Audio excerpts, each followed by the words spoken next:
வணக்கத்துடன் pepper and salt news என்கின்ற இந்த வலையொலியில் உங்களை சந்திப்பதில் நான் மகிழ்ச்சி அடைகின்றேன். நாளையோடு இலங்கையின் உள்ளூராட்சி தேர்தல் முடிவதற்கான பிரச்சாரம் முடிவதற்கான ஒரு களத்தை எட்டியிருக்கிறது. வருகின்ற 6ஆம் தேதி தேர்தல் நடைபெறக்கூடிய சூழல் இருப்பதினால் நாளை பிரச்சாரத்தின் கடைசி நாள் என்கின்ற அடையாளம் உறுதிப்படுத்தப்பட்டிருக்கின்றன. எனவே ஒவ்வொரு தலைவர்களும் எப்படியாவது வாக்கு பெறுவதற்கான களங்களை எடுக்க வேண்டும் என்கின்ற விடயத்தில் வேகம் காட்ட ஆரம்பித்திருக்கின்றார்கள். அவர்களுடைய கருத்தாக்கங்கள் அது சார்ந்து பயணித்து கொண்டிருக்கின்றன.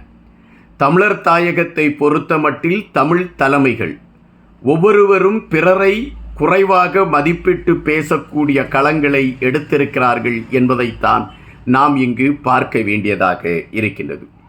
குறிப்பாக மே 1ஆம் தேதி தொழிலாளர் தினத்தை மையப்படுத்தி ஏற்பாடு செய்யப்பட்டிருந்த அனைத்து கூட்டங்களிலும் அந்தந்த கட்சியை சார்ந்தவர்கள் பிற கட்சிகளை இழிவாக பேசக்கூடிய ஒரு கலாச்சார அரங்கேற்றத்தை தான் அவர்கள் கையில் எடுத்திருந்தார்கள் என்பதைத்தான் நாம் பார்க்க முடிகின்றது. இந்த வேளையில் வைத்தியர் அர்ஜுனா அவர்கள் மீது ஒரு கடுமையான விமர்சனம். வைத்தியர் அர்ஜுனா என்கின்ற பொழுதே விமர்சனமும் வைத்தியர் அர்ஜுனாவும் ஒன்று என்பது நாம் அறிந்த ஒன்றுதான். வைத்தியர் அர்ஜுனாவை மையப்படுத்தி பல காணொளிகள் பேசிக்கொண்டு இருக்கக்கூடிய காரணத்தினால் அவர் மீது வைக்கப்படுகின்ற விமர்சனம் என்ன என்பதை குறித்தும் நாமும் உற்று பார்க்க வேண்டிய ஒரு களத்திற்குள் நாம் செல்ல வேண்டியதாக இருக்கின்றது. தற்பொழுது வைத்தியர் அர்ஜுனா மீது எடுத்து வைத்திருக்கக்கூடிய அந்த விமர்சனம் நிதி சார்ந்த விமர்சனமாக இருக்கிறது என்பதுதான் பதிவு. மருத்துவத்துறையில் மருத்துவர்கள் ஒழுங்காக செயல்பட்டு கொண்டிருந்தார்கள். அவர்களை பொறுத்தமட்டில் தங்கள் செயல்பாடுகள் மக்களுக்கான சேவைகளாக இருக்க வேண்டும் என்கின்ற நிலைப்பாட்டில் மிக தெளிவாக அவர்கள் பயணித்து கொண்டிருந்தார்கள். வைத்தியர் அர்ஜுனா உள்ளே நுழைந்தார் மருத்துவத்துறைக்குள் குளறுபடிகள் நடக்கிறது, மக்களுக்கு எதிரான களங்கள் நடக்கிறது. இந்த அவலங்களை தட்டி கேட்பதற்கு அரசியல்வாதிகள் தயாராக இல்லை. நான் இதை தட்டி கேட்கிறேன் என்று அவர் அதை தட்டி கேட்பதாக நடித்தார். அந்த நடிப்பின் பின்னணியில் உண்மையாக அல்லது மனசாட்சியோடு பணியாற்றி கொண்டிருந்த மருத்துவத்துறையை சார்ந்த ஊழியர்கள் வேதனைப்படக்கூடிய ஒரு களத்தை கொண்டதாக அமைந்தது. மற்றவர்களை குற்றவாளிகளாக அடையாளப்படுத்தி கொண்டு வைத்தியர் அர்ஜுனா அவர்கள் தன்னை பிரபலப்படுத்துவதற்கான களத்தை எடுத்துவிட்டார். அப்படி எடுத்ததின் பயன்தான் அவர் நாடாளுமன்றத்திற்கு சென்றிருக்கிறார். அது மட்டுமல்லாமல் அவருக்கு கோடி கோடியாக பணங்கள் கொண்டு வந்து குவிக்கப்படுகின்றது. அந்த பணங்களை எப்படி செலவு செய்வது என்பது அறியாத நிலையில் வைத்தியர் அர்ஜுனா இருந்து கொண்டு இருக்கின்றார். எனவே மக்கள் புரிந்து கொள்ள வேண்டும், வைத்தியர் அர்ஜுனாவிற்காக வெளிநாடுகளிலிருந்து கோடி கோடியாக பணம் கொட்டப்பட்டு கொண்டு இருக்கிறது. நான் பொறுமையாக இதை கேட்டுக்கொண்டு இருக்கிறேன் என்று நினைக்காதீர்கள். வைத்தியர் அர்ஜுனா இதற்கான கணக்குகளை சொல்ல வேண்டும். அந்த பணங்களுக்கு என்ன நிலை ஆயினது என்கின்ற விடயத்தை சொல்ல வேண்டும் என்று கொதித்திருக்கின்றார் தம்பி ராசா அவர்கள். எதற்காக அவருக்கு இந்த கொதிப்பு என்கின்ற பொழுது இதில் பல விடயங்களை குறித்து நாம் பார்க்க வேண்டியது இருக்கின்றது. ஒன்று, வைத்தியர் அர்ஜுனாவிற்கு எதிரான விமர்சனத்தை வைக்க வேண்டும் என்ற வேகத்தில் அவர் கருத்துக்களை பதிவிடுகிறாரா, அல்லது மருத்துவத்துறையில் இதுவரை தாங்கள் செய்து கொண்டிருந்த தவறுகளையெல்லாம் கண்டுபிடித்து ஒருவன் வெளியே சொல்லிவிட்ட காரணத்தினால் இதற்கு மேல் நாம் தவறு செய்தால் மக்களிடம் மாட்டிக்கொண்டு விடுவோம், எனவே தவறானவர் வைத்தியர் என்று சொல்லிவிட்டார், நாம் இலகுவாக தவறுகளை தொடரலாம் என்று நினைத்து வைத்தியர் அர்ஜுனா மீது விமர்சனங்கள் வைக்கப்படுகிறதா? இந்த கேள்விகளை நாம் தெரிகின்ற பொழுது பல உண்மைகள் நமக்கு தெரிவதற்கான வாய்ப்புகள் இருக்கிறது. மருத்துவத்துறையில் என்ன நடக்கிறது என்கின்ற விடயங்கள் யாருக்கும் தெரியாத ஒன்றாக இருந்தது.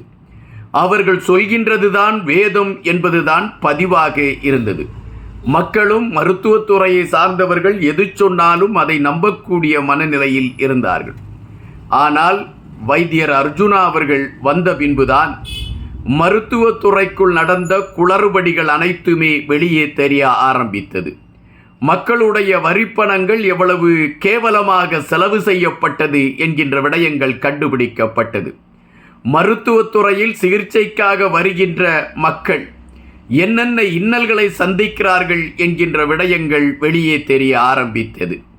எனவே வைத்தியர் அர்ஜுனா இருக்கக்கூடிய காலம் வரை மருத்துவத்துறையில் நாம் பிழைகள் செய்துவிட முடியாது என்கின்ற எண்ணத்தில் மருத்துவத்துறையில் பணியாற்றி கொண்டு இருக்கக்கூடியவர்கள் நேர்மை என்ற சக்கரத்தை கையில் எடுத்துக்கொண்டு பயணிக்கக்கூடிய ஒரு களத்தை நோக்கி நகர்ந்தார்கள். இதுதான் உண்மை.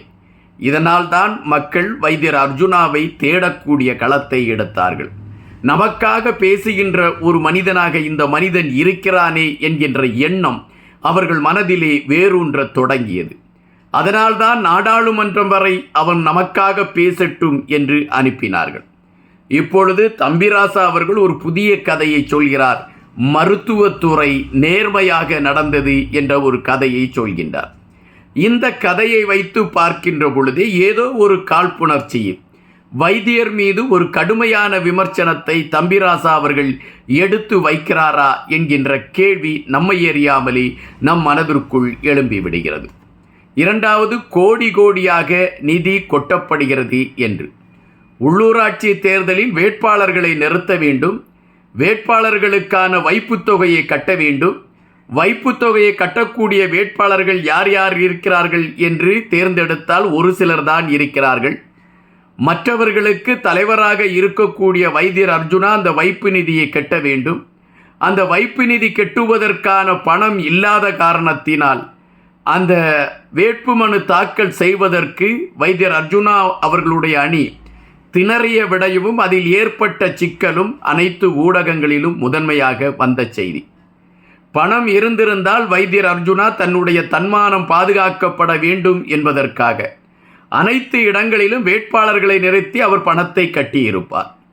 பணம் இல்லை என்கின்ற காரணத்தினால்தான் அவர் ஓடிக்கொண்டிருந்த நிலைமையும், வேட்பாளர்களுக்கு சரியான நேரத்தில் வேட்புமனு தாக்கல் செய்ய முடியாத நிலைமையும், தேவையான தகுதியான சான்றிதழ்கள் கொடுக்க முடியாத நிலைமையும் ஏற்பட்டது என்பதை நாம் அறிவோம்.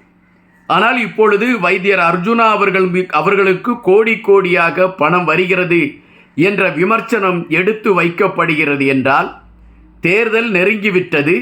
வைத்தியர் அர்ஜுனா அணியினருக்கு வாக்குகள் சதவீதம் உயரக்கூடிய களம் இருக்கிறது. என்னெல்லாமோ சொல்லி சிதைத்து பார்த்தோம், இதை சிதைக்க முடியவில்லை.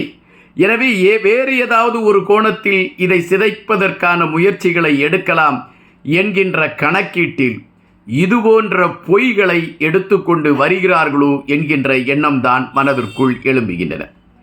இவர்கள் வைத்தியர் அர்ஜுனாவை மையப்படுத்தி வைக்கக்கூடிய விமர்சனங்கள், இவர்கள் வைத்தியர் அர்ஜுனா மீது தொடர்ச்சியாக வைக்கக்கூடிய கடுமையான தாக்குதல்கள், இவர்கள் வைத்தியர் அர்ஜுனாவிற்கு எதிராக நாங்கள் கருத்தியலாக பேசுகிறோம் என்ற கோணத்தில் வைத்தியரை இழிவுபடுத்தக்கூடிய விடயங்களை கையில் எடுத்துக்கொண்டு பயணிக்கக்கூடிய நகர்வுகள், இவைகள் அனைத்துமே 5 காசு செலவில்லாமல் வைத்தியருக்கு விளம்பரத்தை தேடி கொடுத்து கொண்டு இருக்கிறது என்பதுதான் நிஜம்.